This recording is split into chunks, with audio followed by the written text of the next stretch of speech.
Harvest ongoing in the US amid a government shutdown and worsening trade scenarios with China. Right here on Connected Farmer, your channel to keep you up to date with the latest trends in agriculture and livestock.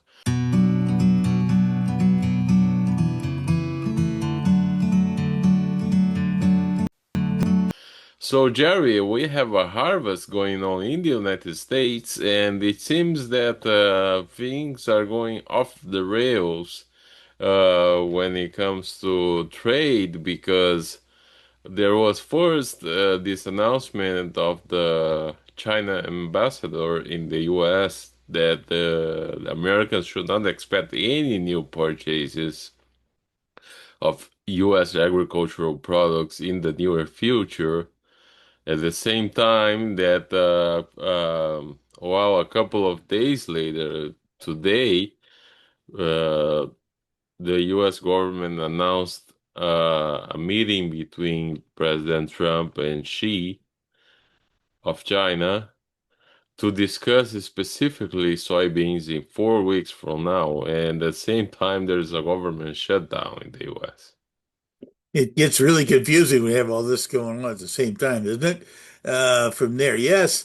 Uh, Overall, China has really been aggressively purchasing in South America, as we've already discussed over the last few weeks, and that the situation here in the uh, trade world, we're still a month away, and they are going to discuss beans. I don't know how else they wouldn't discuss soybeans, baffled by the idea that, yes, China has not been a buyer here. They've really been aggressively taking on purchases from Argentina, Brazil, and South America, and Paraguay, and all this. But the people that normally buy from there that have advantages on transportation, I think it got squeezed out of here. So I think we're going to end up getting a little bit of business out of this thing. We've had some reductions, though, in the new crop export expectations here a couple times over the last few months. We might even have a 25 million reduction again this month because it really depends on what our crop yields are going to do. We're really sitting here right around a little under around 300 million, I should say. And so that's a feature on things as we go here along the way. Uh, Right now, at least, looks like the wire services are still soliciting ideas about what the upcoming October crop report will be and what impact it might be on a supply demand report. I'd have to say right now it's a less than 50-50 shot we're going to see anything on October 9th.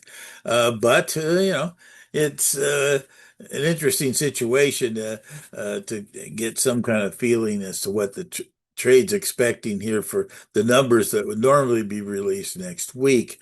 But right now, at least, I think the one thing uh, that we had a similar situation on weather last year, where we really had a dried out situation. Started in August and kept right through September, which we've really generally done.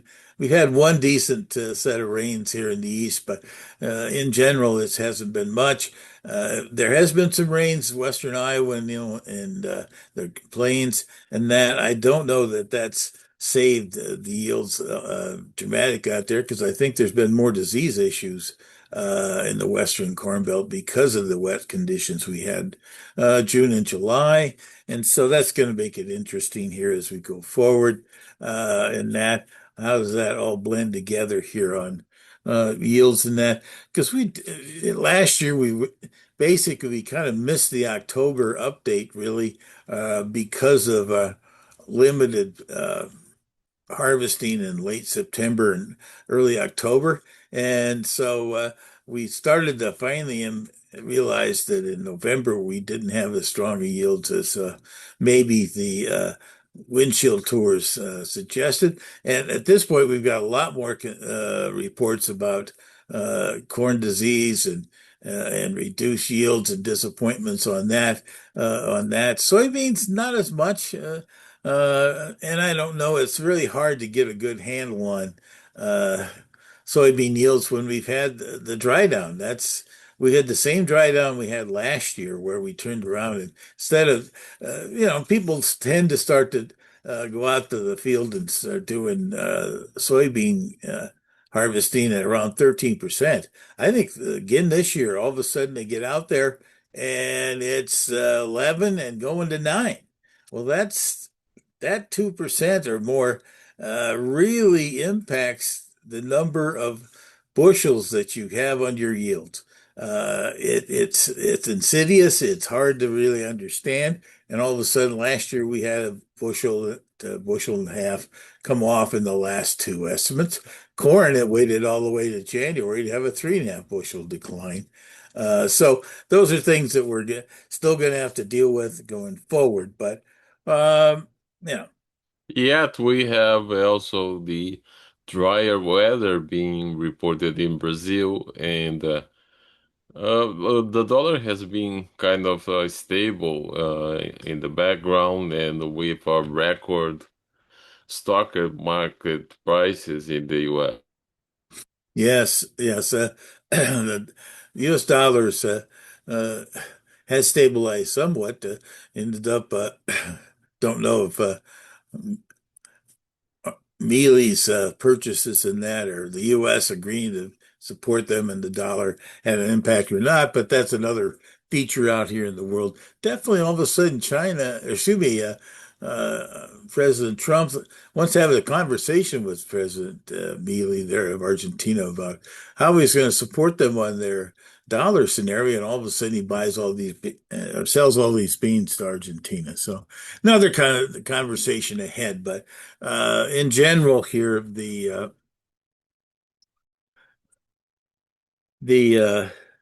yields and next, well, the expectations, I should say, about the U.S. crop size and that we'll get some of that early next week. But I'm kind of anticipating about a another 2.5 bushel decline on corn. That's really been the kind of commentary we've heard uh, out here on the wires and that.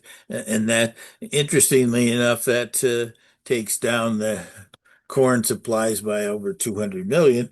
And to some extent, unfortunately, the one thing that did happen here this week, or excuse me, was the stocks report that found 200 million for us. So, in a strange little way here, we've basically kept our stocks number ideas right around 2 billion bushels. I was anticipating that might be down another 100 or 150, but not the case here. It's at this point. From there, the boy, we to get uh, interesting. The USDA did not really increase their production number all that much, only 25 million. I kind of felt like that maybe the U.S. corn yield needed to be more like 1 to 1.5 bushels higher, which would put it over 180 for last year to get that kind of significant increase. But at this point, they didn't point their finger at that. They kind of just took down demand levels. Maybe the corn prices were high enough that we did end up substituting a lot of sorghum and things of that nature into our business, feed our business. And that ethanol also probably got beat up a little bit as people utilized other feed grains instead of corn. And that, so that all being said here, I kind of feel like that even with a 2.5 bushel decline in corn yields, which is 184.1, by the way, about that, uh, is that we're going to have adequate supplies right now, but I do think there's a chance that the final number could be another 2 to 2.5, maybe even 3 bushels less time we get to January. But that's what I submitted to the trade people here, or the wire services, I should say, along the way. Beans, I only took off of 400 or 4/10 of a bushel here at this point. But I do think that that one also could be down another bushel, closer to 52. Now, 52 is a record yield, by the way. I think the previous yield was 51.7, I think, back in 16. So we haven't had a record bean yield in quite some time. But at the same time, with the very modest plantings we had this year, and the the recent update last month of more corn acres and less bean acres, uh, we were at 300 million on carryover stock last month, and I kind of feel like that even with this four-tenths of a bushel, that's still going to take 36 million uh, out of the production side, and we found 14 million less because of good exports and some slight increases in crush here on the data that was put out there with stocks on the 1st of September. So here we are, uh, closer to 275 million on row crop uh, beans along the way, and that.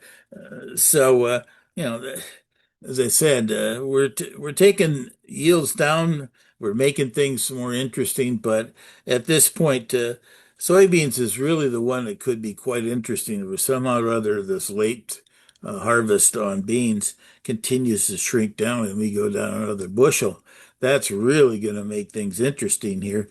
Even if the Chinese aren't in the market here, we could turn around and push this carryover stock a lot closer to 200 million, which would make things quite important in South America and what the crop size is going to be.